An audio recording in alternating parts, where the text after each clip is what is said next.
আসসালামু আলাইকুম ভিউয়ার্স, আপনারা দেখতেছেন লার্ন উইথ লিমন এবং এই ইউটিউব চ্যানেলটির পক্ষ থেকে আপনাদের সবাইকে শুভেচ্ছা ও স্বাগতম।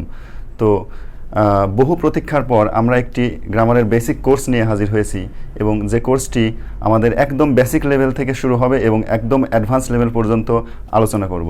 সুতরাং এই কোর্সটির মধ্যে অন্তর্ভুক্ত হবে বিশেষ করে নবম শ্রেণী থেকে শুরু করে ইন্টারমিডিয়েট বা আপার ইন্টারমিডিয়েট এমনকি ব্যাংক, বিসিএস বা অন্যান্য যে কোনো সরকারি বেসরকারি জবের ক্ষেত্রে অত্যন্ত উপযোগী।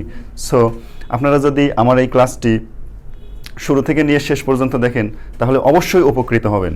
তো আজকে আমি আপনাদের সামনে যে বিষয়টি নিয়ে হাজির হয়েছি সেটি হচ্ছে যে used to, be used to and get used two.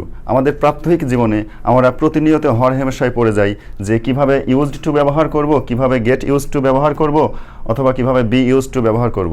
তো সুতরাং চলুন আমরা কিছু এমসিকিউ এর মাধ্যমে বিষয়গুলোর ব্যবহার এবং বিশদ আলোচনা দেখে নেওয়া যাক। তো চলুন বোর্ডে যাই। সুতরাং এইখানে দেখুন লেখা আছে হি ইউজড টু, এখানে একটা গ্যাপ দেওয়া আছে। সুতরাং এই গ্যাপের জায়গায় এখন স্মোক হবে নাকি স্মোকিং হবে। আবার এইখানে দেখুন হি গেট ইউজড টু, এইখানে স্মোক কারেক্ট অ্যান্সার হবে নাকি স্মোকিং। ঠিক তদুপরি আমরা চারটি গ্যাপ নিয়েছি এবং চারটি গ্যাপে এই তিনটার মধ্যে কোনটা কোনটা বসবে এবং কী কী কারিকুলাম, রুলস, রেগুলেশন মেনটেন্স করবে, এই বিষয়গুলো দেখানোর জন্যই মূলত আমার এই আজকের এই সেশন। সুতরাং চলুন মূল আলোচনায় আমরা ফিরি। এখানে দেখুন he used to smoke or smoking. এখানে সূত্র হচ্ছে ইউজড টু এর বাংলা মিনিংটা কি সেটা প্রথমেই জানবো। সুতরাং ইউজড টু হচ্ছে, ইউজ টুর প্রথম পরিচয় হচ্ছে এটি একটি মডাল অক্সিলারি ভার্ব এবং আপনারা হয়তো অবগত আছেন যে প্রত্যেকটা মডাল অক্সিলারি ভার্বের পরেই ভার্বের বেস ফর্ম বসে। বেস ফর্ম বলতে কি, যেমন গো, ওয়েন্ট, গন, এইখানে হচ্ছে গো হচ্ছে বেস ফর্ম।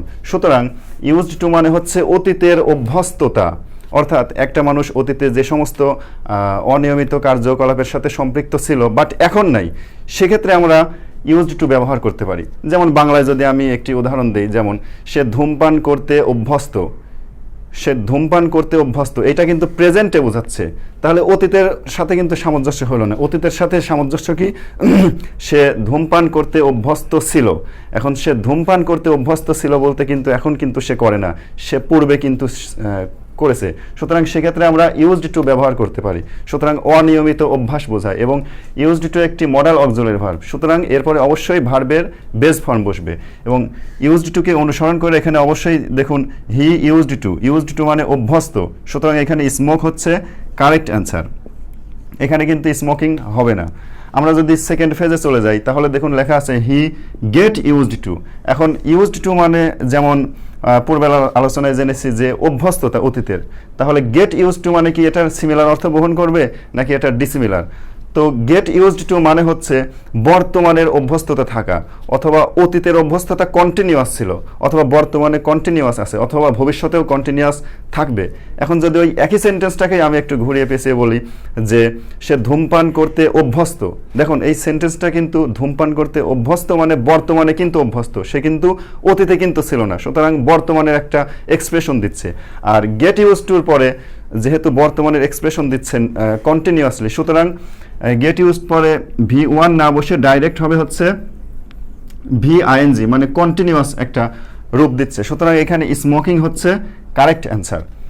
আমরা যদি তৃতীয় উদাহরণে চলে যাই তাহলে দেখতে পাচ্ছেন যে হি ইউজড টু স্মোক হবে নাকি স্মোকিং হবে।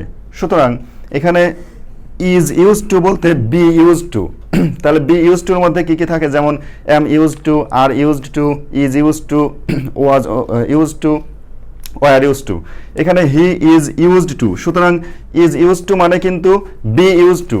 সুতরাং বি ইউজড টু মানে গেট ইউজড টু যে অর্থ দিবে এবং বি ইউজড টু একই অর্থ দিবে, কিন্তু এটাও বর্তমানের বোঝাবে, এটাও বর্তমানের বোঝাবে।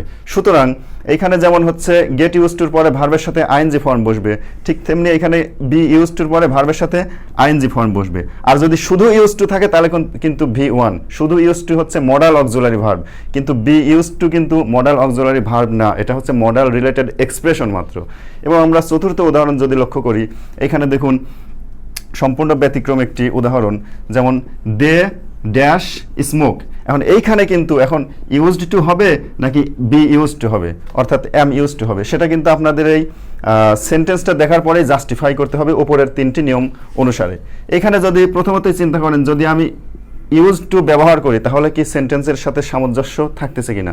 দেখুন, যদি আমি লিখি দে ইউজড টু স্মোক, তার মানে কিন্তু আপনারা কিন্তু পূর্বেই কিন্তু জেনে ফেলেছেন যে ইউজড টুর পরে V1 বসে, তার মানে এখানে স্মোক হচ্ছে V1, স্মোক হচ্ছে V1। এখানে যদি ইউজড টু আমরা যদি বসিয়ে ফেলি তাহলে দেখুন অর্থ কিন্তু একদম সিমিলারিটি রাখতেছে। অন্যদিকে যদি আমরা বি ইউজ টু ব্যবহার করি তাহলে কিন্তু এখানে দে এম ইউজ টু স্মোক হয় না। কি কারণে? বি ইউজ টুর পরে কিন্তু ভার্বের সাথে আইএনজি হবে, অথবা এখানে দেখুন ভার্বের সাথে কিন্তু আইএনজি হবে। সুতরাং আজকের আলোচনাটি থেকে যদি আপনারা উপকৃত হয়ে থাকেন তাহলে অবশ্যই আমার এই লার্ন উইথ লিমন চ্যানেলটি সাবস্ক্রাইব করে থাকবেন এবং পাশে থাকবেন, এবং প্রতিনিয়ত আমাদেরকে যদি কনভিন্স করেন তাহলে সামনে আমরা আরও ভালো কিছু করতে সক্ষম হব, এবং আশা করি পাশে থাকবেন। আমার এই ক্ষুদ্র আলোচনাটি থেকে বিন্দুমাত্র যদি ভুল হয়ে থাকে তাহলে অবশ্যই ক্ষমা সুন্দর দৃষ্টিতে দেখবেন এবং পজিটিভ দিক নিয়ে আমাদেরকে সাথে থাকবেন, এবং আমরা অবশ্যই পরবর্তীতে ভালো কোনো ভিডিও নিয়ে, ভালো কোনো কন্টেন্টস নিয়ে অবশ্যই আপনাদের সামনে হাজির হব। আসসালামু আলাইকুম।